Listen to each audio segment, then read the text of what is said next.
on the tour to see the space, laughing at my bad jokes, allowing me to pick on the men a little bit. So we're gonna kind of go through what led us to a grief center and what we kind of saw, how we saw a need in the community and what we were doing to meet it. So, for those of you that, how many of you are familiar with Uplifted Care when we were Hospice of King? Okay, so quite a few of you.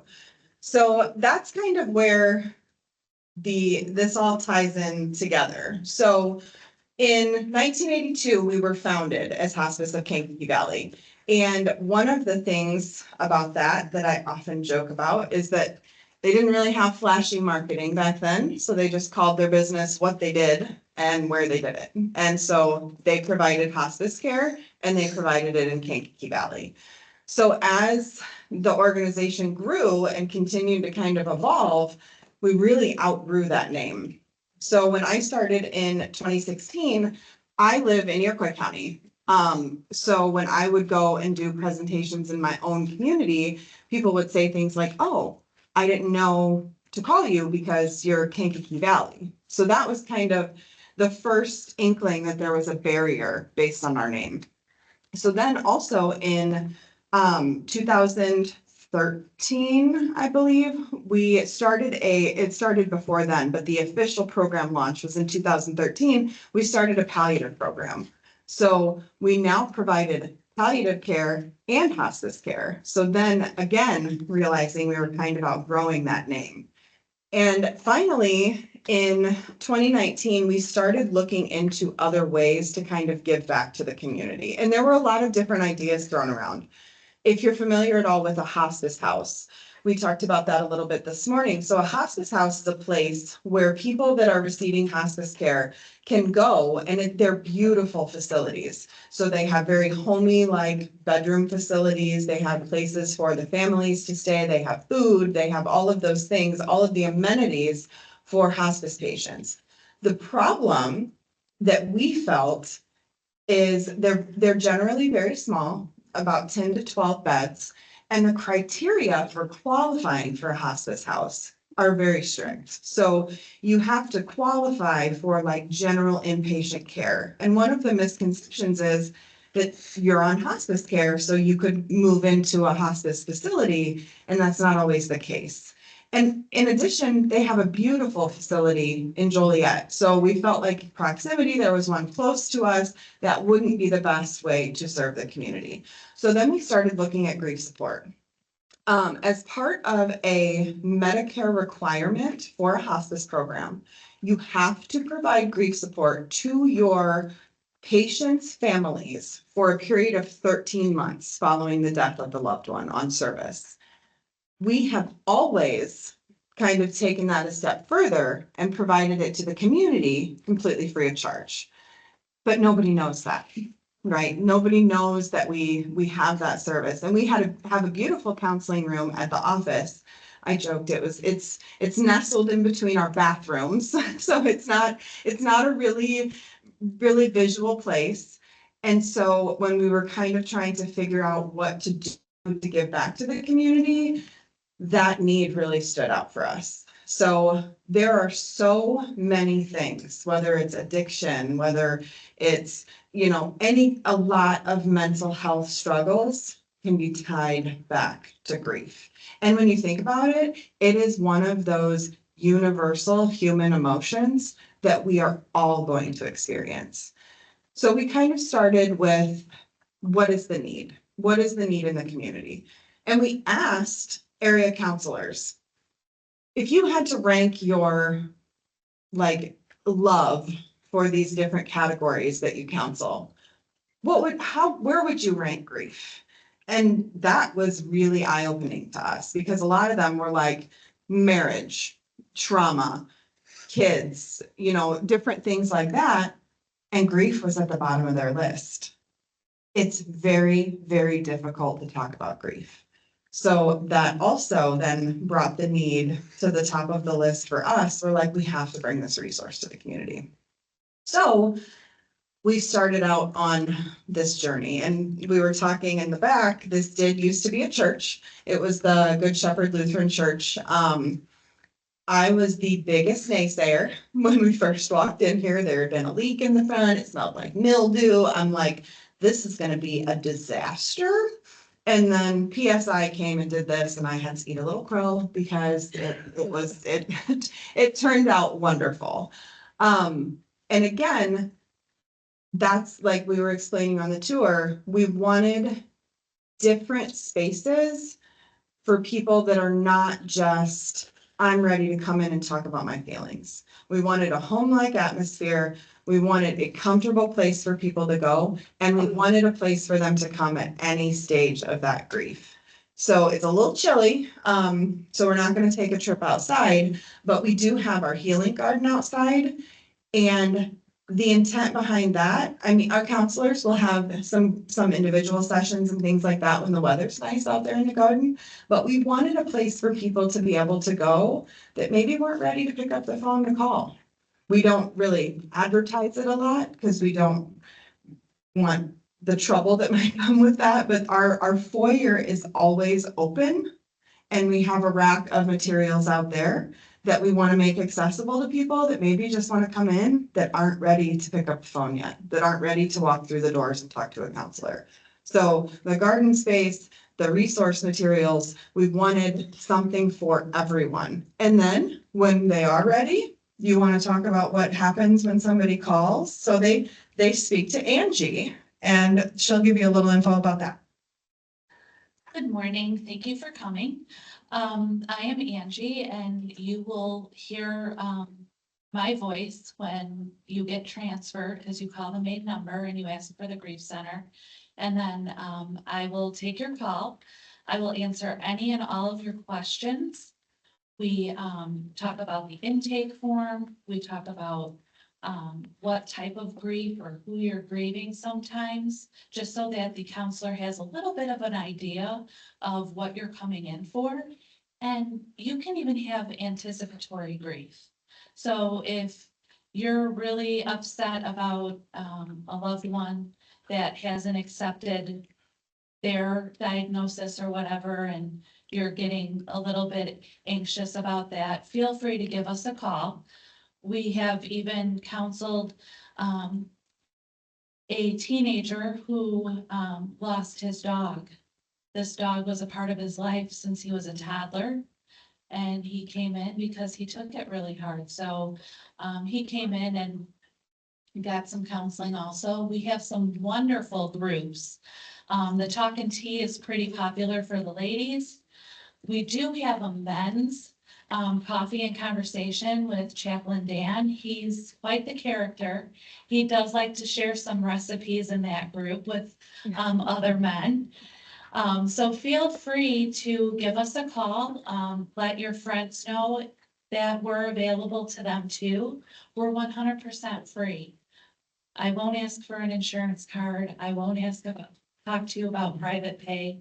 So give us a call, and then I would love to hook you up with one of our counselors, Diane or Andrea. So as she said, we have a lot of different options available. So I put them up on the screen, but we do the individual grief counseling. So we do have the 2 full-time grief counselors, and grief is all they do. So if they identify other traumas or things like that that are kind of accompanying the grief, they help with referrals out to counselors that can help manage those situations. But like she said, it's not just grief from death of a human or death in general. It could be loss of a marriage, loss of independence, loss of a job, loss of things like that. Those are also really, really strong grief emotions, and our counselors are really, really trained to manage those. Pets is a huge one. I think that pets become part of all of our family, and those losses are really a struggle for some. And that's the biggest thing, is everyone grieves differently.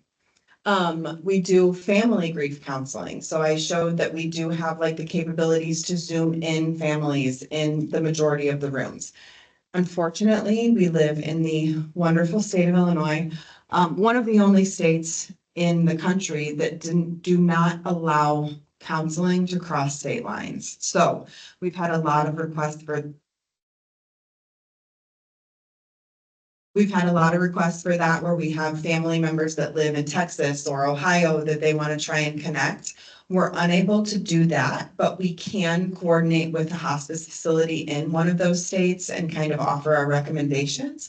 But if there's a family member in Carbondale or northern Chicago, we can connect them via Zoom or however they're able to, or on the phone. Our counselors can do phone sessions, they can do Zoom sessions. As far as when we opened in 2019, we were one of the only facilities like this in the state of Illinois. So we know that the grief-specific resources are slim. So we wanted to make ourselves available to people any way they needed to receive the support. I talked about our family grief camp. So that is held every year in the summer. It is a really great event. Children grieve very differently. And along with the children grieving, there are also generally parents that are grieving too. And they're trying to manage their own grief and they're trying to help their children grieve. So we wanted a space to bring them all together. And I think Angie can speak to that too. This year, moving it to this location, we have a little guy walking through the breakfast line, first thing of the day, and almost in tears saying, "This is the greatest day ever." I think we all were fighting our own tears just watching the emotions that the kids were going through and some of the biggest struggles. I mean, so much loss in their young lives.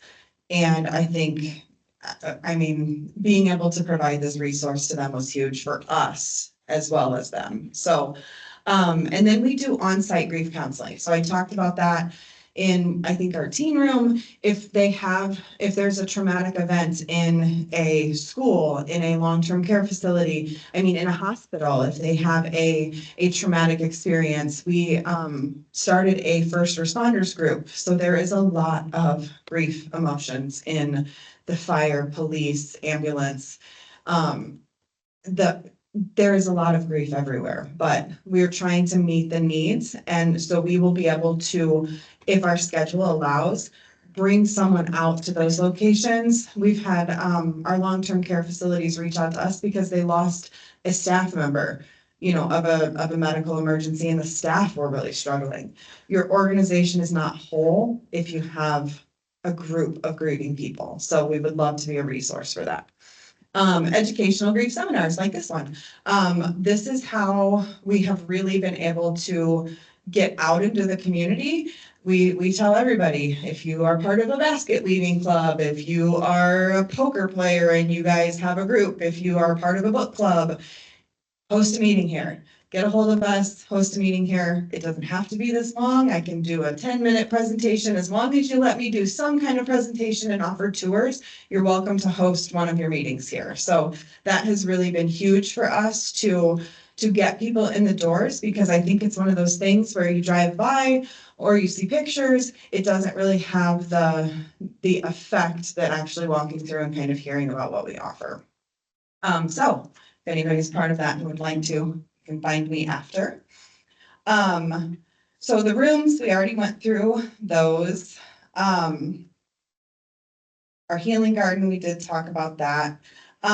Grief, again, is all we do. I hate saying that because I feel like it limits us, but I also feel like it specializes us. So our counselors are so well versed in those grief emotions and are really willing to help people wherever they're at. We often get the question, well, it's been 10 years, it's been 20 years. There is absolutely no time limit on grief. So there is no time we will turn you away for, oh, it's been too long.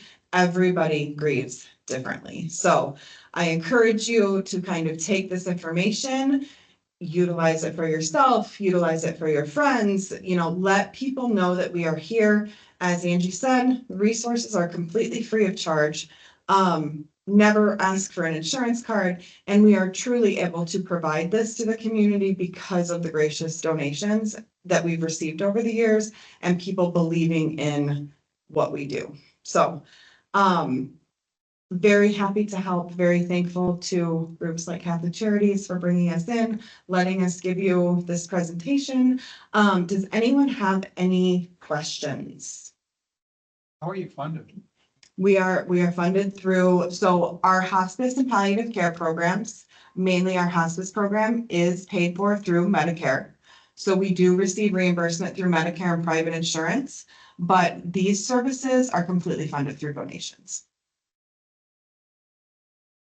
And you mentioned that Illinois doesn't allow counseling across state lines. Our daughter's a family counselor. She lives in North Carolina. She started working at her company here, and they allow her to, all her clients are in Illinois.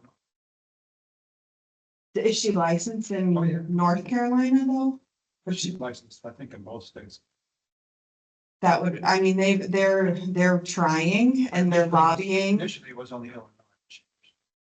And they had to vet it with whatever authority does that. Right. We're looking into it and we're trying to lobby. I know it's at like a legislative level that they're trying to get that changed, but I know that is a red tape thing for us right now. Deal.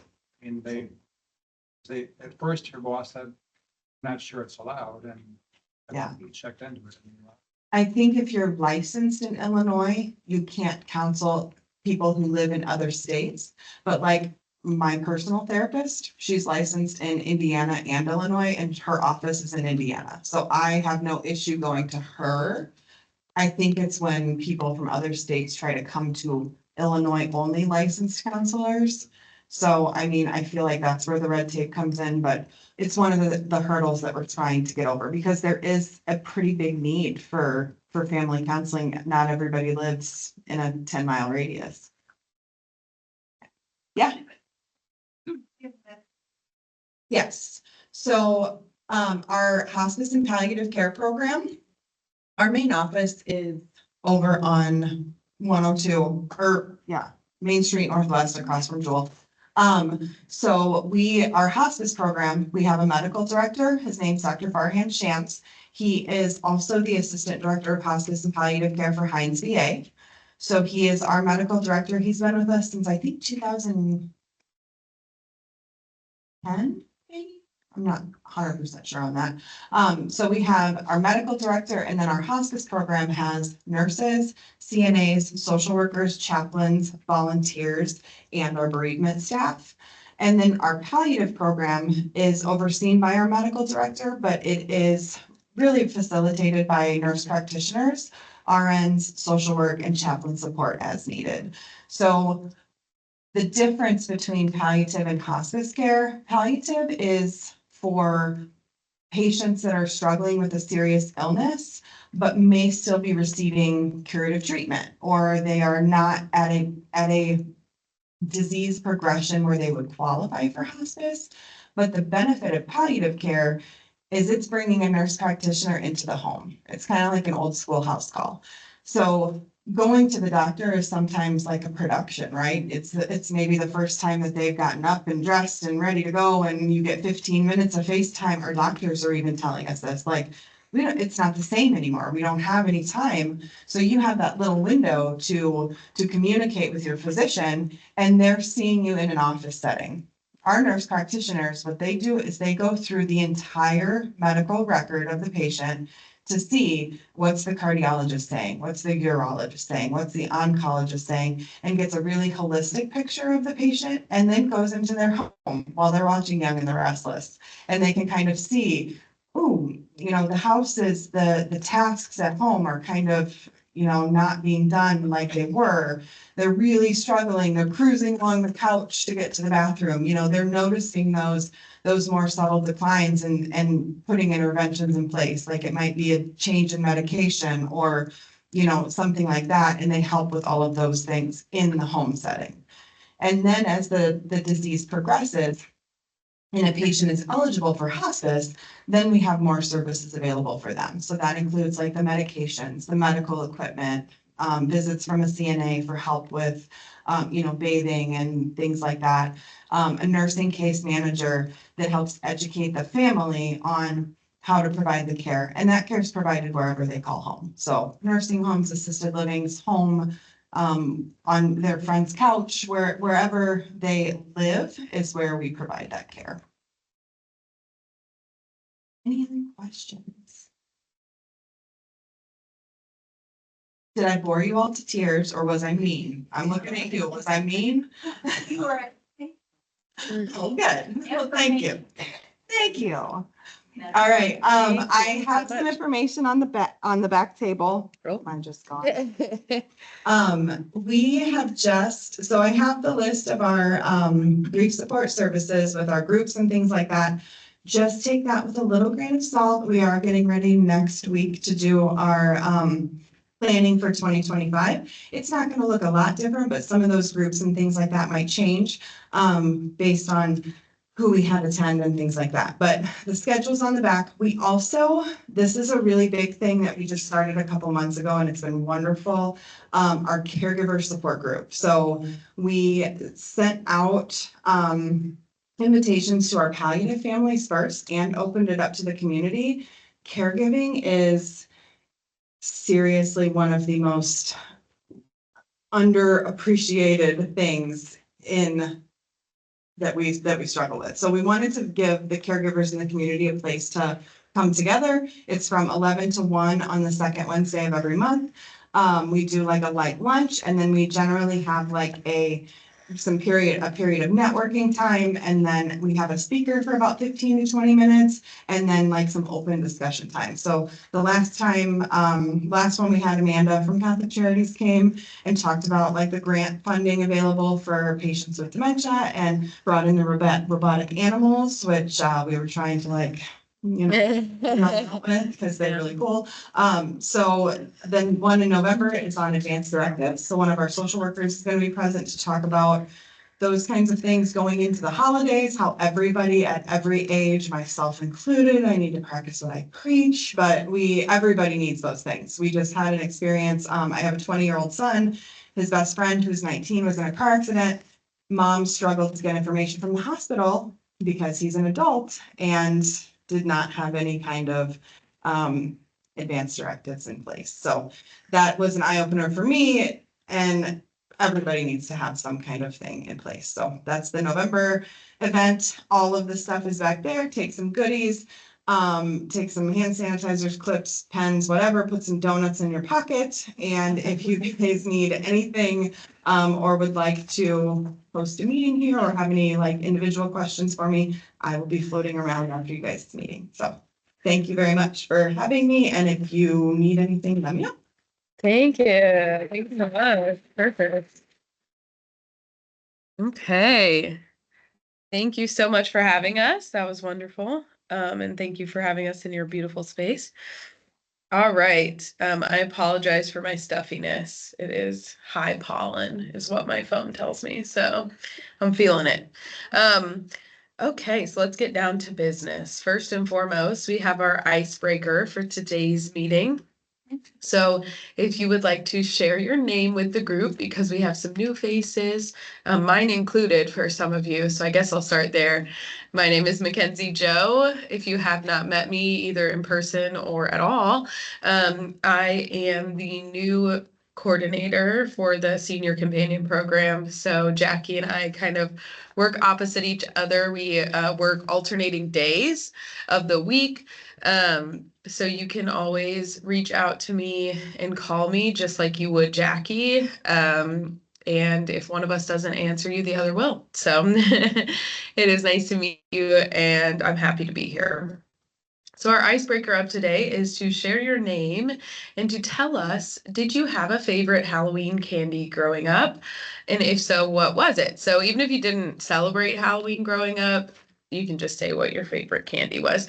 If you did celebrate Halloween, what was that one candy you really wanted to be in your basket? Mine was the double bubble chewing gum, the like hot pink stuff that lasted for like 5 seconds, but it was a good 5 seconds. Okay.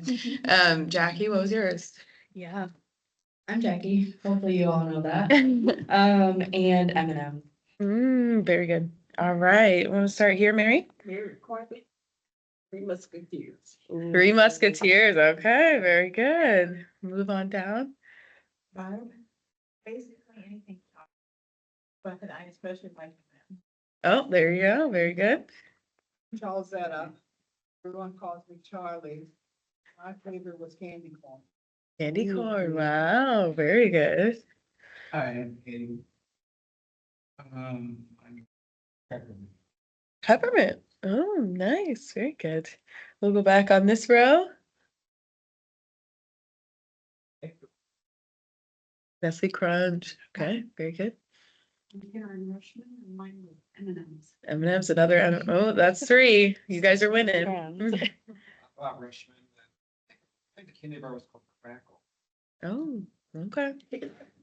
I'm David Schilling and I'm old school enough. I remember when people used to give out popcorn balls. Ooh. That triggered some memories.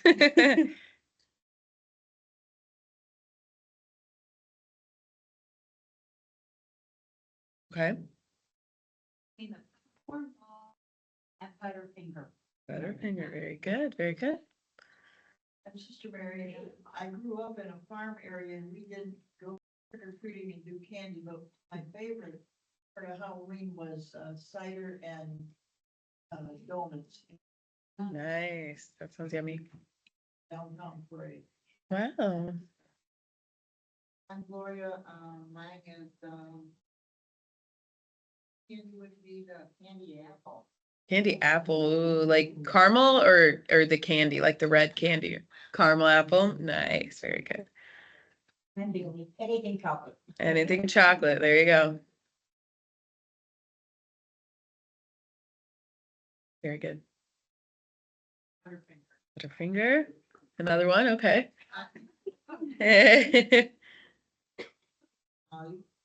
I like, candy. Candy bars, very good. I'm Joyce, and, we had a neighbor across the street, she made popcorn balls. Ooh, very good. Sugar babies. Sugar babies, wonderful. Who's back here?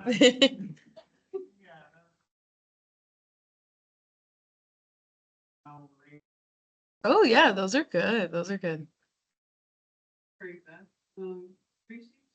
Reese's, very good. Classic.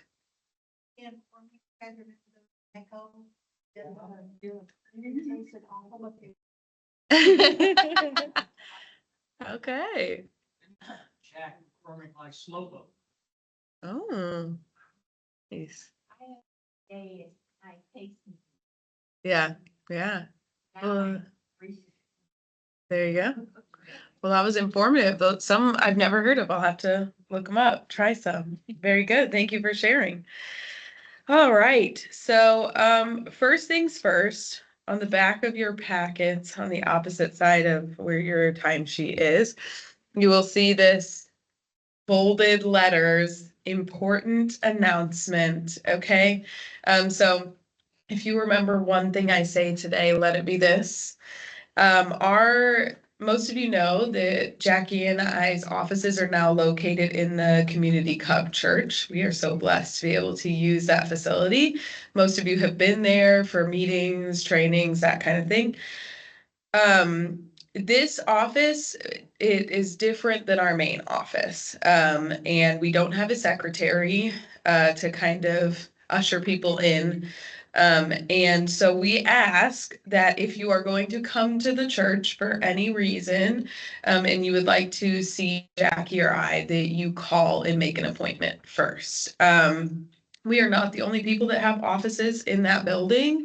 We are not the only people that have events in that building. There are oftentimes other things going on there, and it's not conducive to the workspace to just have people coming in and out, especially because Jackie and I are often not there because we're out in the community doing match meetings. I work a different position with Catholic Charities where I'm often leading events for the senior center and cannot do things for SCP right then and there. Okay, so we want to respect your time and we want to make sure if you're coming out to the church that we are actually there and actually ready to help you.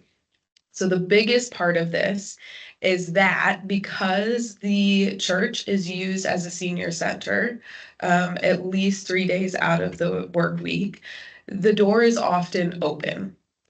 We would just leave it locked to kind of avoid some of this, but we need to leave it open for when we're having events and stuff. So the biggest part of this that is a bit confusing is that even if the door is open, we ask that you do not just come in without calling someone first. That way we just know who's in there, why they're in there, and how we can best help you. Okay, so if you cannot get a hold of Jackie, you can always call me. And if you can't get a hold of either of us, leave us a message and we will return your call. If it's urgent and we are not getting back to you, please do not just show up at the church hoping we'll be there. Please go to the main office. Someone will usually always be there unless it's the 12 to 1 lunch. If you need something urgently, go to the main office. If you need copies made, go to the main office, that kind of thing. But please do not hesitate to make an appointment with us. We certainly want to meet with you and meet your needs however we can. That's our job and that's what we want to do. We just need to do it in a more organized kind of fashion. Does anyone have any questions about that announcement? Does that make sense? Okay, well, we thank you in advance for your cooperation on this, and we hope things kind of run a bit more smoothly in that fashion. If you were to show up and hadn't made an appointment, there is no guarantee that someone will be there or will be able to help you. So, all right, moving right along then.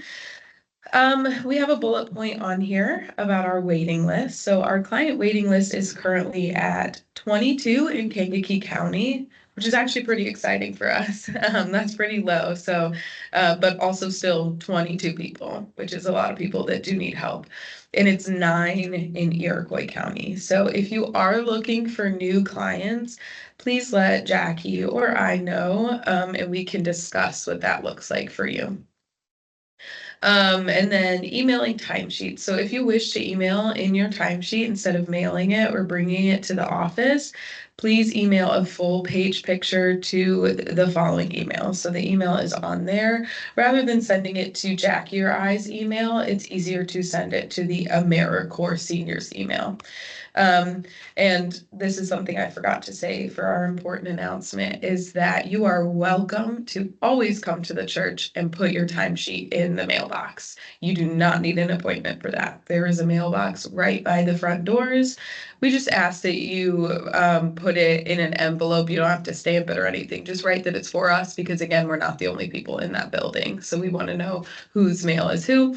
So you can just write Senior Companion on there and we will get it. You can drop that in there at any time of day. All right, so for our handbook reminder, we want to remind you guys that as a Senior Companion member, we ask that you monitor the physical and mental health of your clients. You are the eyes and ears for the clients. Keep SCP staff aware of any significant changes in the behavior of your clients and report all situations that appear to be placing your clients in physical, emotional, or financial harm to the SCP staff immediately. Respect the confidentiality of the clients you serve, their family, and your fellow Senior Companion members. If you have criticism about another person, client, family member, another Senior Companion member, or staff person, discuss it with the SCP staff. Be prompt and reliable when you report for your scheduled service. Notify your clients if you cannot visit as scheduled or planned. Keep an accurate record of the hours you have served. Submit member timesheets and client calendars in a timely manner. Be considerate to everyone. Be able to work with a culturally diverse population and serve as a member of the team. Carry out your assignments in good spirit. Seek the assistance of SCP staff in any situations that require special guidance. Know, respect, and comply with Catholic Charities Diocese of Joliet and the AmeriCorps Senior Service policies and guidelines as outlined in this handbook. So just a friendly reminder to, be kind and do the work that we do with a good spirit, because it is such good work, and certainly lifts the spirits of our clients. Here's our upcoming pay schedule. And when the timesheets are due, when the timesheets should be dated for, and when your direct deposit funds will be available. So you can refer to that. And then resources. So cell phone number for case managers. If you needed a case manager, needed to talk to someone, there's that cell phone. And it's checked when a case manager is working. Can I say something about that? So Bri's actually been working on additional like texting options through our regular 815-933-7791 number. So we're working on that. And when there's a transition away from my Google Voice number, we'll let you guys know about it, but I'll probably still check the other one just to make sure everyone can still get in contact. But there might be text messages in the future from an additional number. We'll make an announcement about it. But I just wanted to let people know that that's in the works. So hopefully that'll make it a little easier. There won't be multiple numbers, hopefully. Perfect, thank you. And then our next in-service date is November 15th, 2024, which will be back at the church at 9:30, so you can put that on your calendar. And then upcoming holidays, Thanksgiving is coming up, that's 11/28, and then 11/29 is the day after, so make sure you put that on your timesheets. And then we have an upcoming advisory committee meeting as well for SCP on the 8th of November at 9:30. And new members are always welcome to join our committee. We want your opinions. We want to hear your side of things since you are working directly with our clients. So please contact Bri at that number if you're interested in joining this committee. Before we get to the discussion point, I did want to point out another flyer that's in your packet. This is a new initiative we are starting that's really exciting. So as I mentioned before, I have 2 part-time jobs basically with Catholic Charities, and my other one, other than SCP, is starting up the senior center in Kankakee at Community Cup, which is so exciting. I get to do so many fun things for our seniors, but they're really only fun if people come. And so a lot of times we plan events and we work really hard on them, and then the word is not getting out as much as we'd like. And so I know we have some people who are already doing this, like Mr. Schilling goes to bingo size with his client, which is amazing. And so we'd love to see more of that happening. And so we have gift cards available that we would love to give away to you guys. If you would bring a client to any senior center program, there's a bunch of benefits on here of why that could be really good for both you and your client. And it's not just the gift card, that is one of the benefits, but there's lots of other ones too. So while supplies last, we would love for you to take advantage of this. And so to kind of prompt that, there's another flyer in your packet that is labeled Halloween. This is the entire week leading up to Halloween. We have an event every day. We're planning really fun things. We have a movie day on the 25th. We are going to be making popcorn. All of this is completely free. We were able to get a bunch of different fun popcorn seasonings. We will be showing a movie at the church, and then we have a cooking class as well, a pizza cooking class. The afternoon, 2:30 to 4 is filled. 10:30 to 12 though has 2 more slots, so just enough for you and your client. And then we have book club every Wednesday from 10 to 11:30 where you can read any book you want. But specifically for the week of Halloween, we will be having kind of spooky stories. And then we have coffee every book club as well that we offer you. And then what I'm most excited about is on Halloween itself, on Thursday from 2 to 4, we are doing Halloween bingo. We have really wonderful prizes. We sent out an email with these prizes, showcasing them. So you should have received that. You can check that email to see those. But it's also a costume contest. So I will be dressing up, which is worth you coming just to see that in and of itself, okay?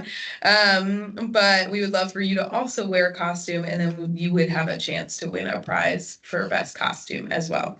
So it's going to be really fun. And in addition to that, you've also received a November calendar for all the events that we have coming up at the senior center. So we're just piloting this program. We would love your support, even if it's just word of mouth and telling people about the events that we have coming up, so we can see more faces there, and especially if it was you and your client's face. So thank you so much. Now we will move into our time of discussion. So has anyone had any highs or lows with their clients over the past month that they would like to discuss? Any ways that we can better serve you or your clients, or just any overall topics you'd like to support in our, or explore in our upcoming in-service meetings? Let's open the floor. Yes, ma'am.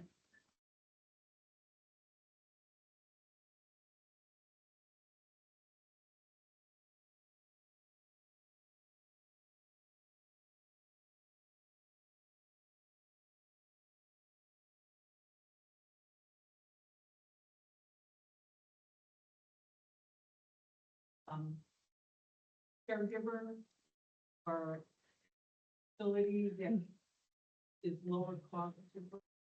So, Get really be living alone. yeah, oh, she's living alone. Okay. So there is an asset-based qualification system for free caregiving services. I don't know if she has ever qualified for that or applied for that, but they can do non-medical care. So cooking, cleaning, laundry, if she needs help with bathing, things like that, teeth brushing, those kind of things.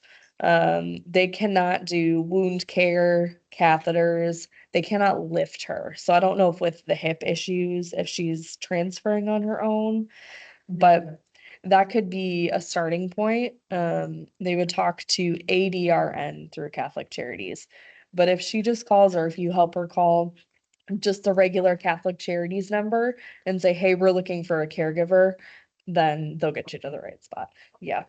There is qualification for that, so if she doesn't qualify, I can always send you a list of other options. But that would be the starting point I would recommend. Do you have Yeah. anything else? No, not really. I Okay, think that's good. yeah. Thank you. Does anyone Good else have question. suggestions for that? Oh, Joyce? Suggested, for the caregiver, my husband. Mhm. Struggling. So what does ADRN stand for? Ooh, Aging and Disabilities Resource Network. Yeah, it used to be called Information and Assistance. Their grant requirements changed, so the name changed with it. Basically, it's coordinated intake. So you call and you tell them what you're looking for, and then they help you get connected with the right people. Yeah, I'm interested. yeah. Okay. Wonderful. Through in your area, it would be through the health department, senior services. And I can give you their number after if you want, Joyce. Thank you guys for sharing and good questions. Good information for everyone to have. Anybody else have anything they'd like to share, highs or lows, about what's been going on with your clients recently? Yes, Molly? Yeah, I'd like to ask something. Mm-hmm. If a client is not allowed phone, phone to talk to somebody or another family member, and the family with whom her family siblings, one of whom she's staying with, is not giving her at all any, what do we do for that? And she's always crying regarding that. So I'm actually aware of that situation. I think the concern of the family member is there have been issues with scam callers in the past and her giving money. It's not, Oh, really? yeah. Okay. That's 2 months, but I came to know it's not at all. Gotcha. Okay. If you feel like they're withholding resources from her, we can talk after about making an adult protective services report. Or, some other options. it's hard if someone is having, lapses in judgment or memory impairment, and there's somebody there who can call for help, then as long as there's someone there who can call for help if there's an emergency, it's kind of up to the family's discretion. It can just get really muddy, right? It's really that, it is Yeah. like you said about the grief support service. Yeah. The lady wants to open up to somebody else, one of us, other sibling, Yeah, or child. Yeah. Children of. And yeah, she can't do that, and it's Yeah. not even in front of the other person, nothing. yeah, So it's her, I mean, it's painful to see her yeah, crying for the other child. Yeah. Mm-hmm. okay. I'm gonna write it down and we can chat after about like maybe some options. I also wonder if, do you guys have tablets to give away at the senior center, or are those just for the senior center to use? I believe we have it, but Gotcha, I can okay. talk to Brett If about we it. could get her something that's like, that her daughter would be comfortable with her using, Yeah. maybe it's not a phone, maybe it's like a tablet or something, then that could be an an I know, option like, also. The library Yeah, rents those out, so she could always like check Yeah. out something at the library, maybe. That way she could FaceTime, but no one would be calling her to have a potential scam or something. So we can definitely talk to you about that, about those options. Cause yeah, we never want to see people in distress for sure. So. does anyone else have suggestions also? If not, that's okay. But we have a whole group of brains here. Think of this daughter will better use your phone, call some of the friends and stuff. Yeah, She could use your daughter's phone. Daughter is not giving the phone to her, Yeah. even dial. He says dial and give it to me. Mm. Is that information from Dr. Leonard? The client. You sure? I'm sure about this because she is many times in front of me. So can I talk to him for 2 minutes, please, please? And she's begging there, standing there, crying. Oh, And I have to watch this, Oh. Oh, and you've seen the daughter. Oh, okay. It's painful. I one of us. So it's very painful. That itself is grief right there. Yeah, yeah, certainly. Certainly. Thank you for bringing that up, Molly. Thank you. Yeah, of course. Yeah, absolutely. Oh, the transportation. Sire, did you want to say anything about the transportation? Okay. I didn't realize, so when I've talked to the client and her daughter, it sounded like there were like past issues with scammers, but if that's not true, then that's a whole nother issue. By the house.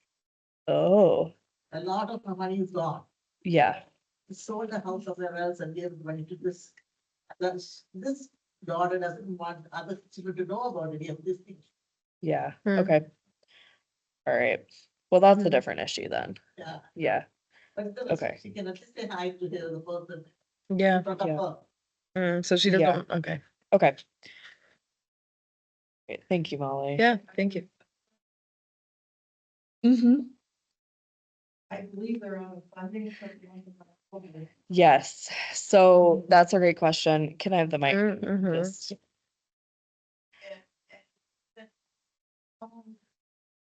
So, they, for the cycle October through September, because that's the way that that billing cycle runs.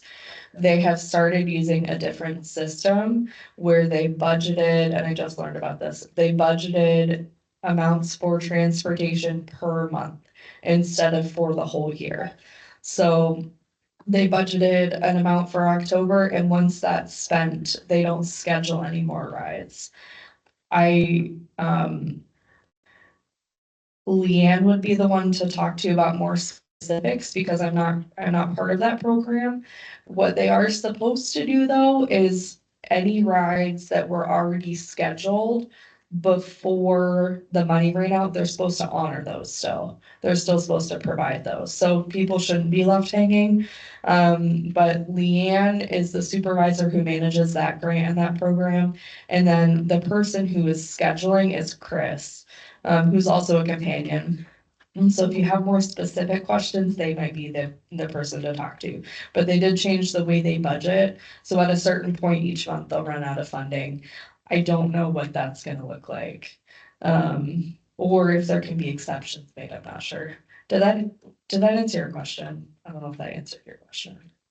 So it'll start, if the funding is out for October, but it'll start back up in November. I don't know if they recommend like calling advance, like if you have rides for November, call and schedule those already. I don't know when that, yeah. The end of October, okay. So, yeah, I've had a couple of different clients who have used it. And it's been successful, yeah. I do know there, for longer haul rides, like clients who are going, there was a client who was like going up to Chicago at 4 a.m. on a Saturday. That one was a little more difficult to find a driver for, because they had some testing up at, I think, Dubai or something, I don't know. Yeah, so it can get a little convoluted, but Catholic Charities holds the grant and works with a scheduling agency called On the Go. So On the Go has an online system that Catholic Charities inputs rides into. And then On the Go schedules with an Uber or Lyft or something like that. So it's not a driver that's hired through Catholic Charities. A lot of people ask that question. It's not just like home care aides are hired through another agency for caregiving. The driver is hired through Uber or Lyft or another ride sharing company, but Catholic Charities holds the grant to pay out for those rides. So the client should never have to pay for it. They won't ever have to pay, yeah. Question. You have a question on state Korean Yes. Indigenous Peoples' Day? Yes, What date was it? same as Columbus Day. Great question. But It was The Monday. 14th. Yeah. Yeah, make sure you all have that on your timesheet. No, we'll stick it on there. Any other? You get paid the holiday and the time you worked. Yeah. We can add it to your timesheet. Yep. Yeah. Bonus. Yep. Any other questions? I've been collecting timesheets. And if you have your binders, I'll come around and sign. And if you have not signed in, yet in our sign-in sheet, you can come up here and sign in. And if you haven't gotten your packet yet either, I can get you that.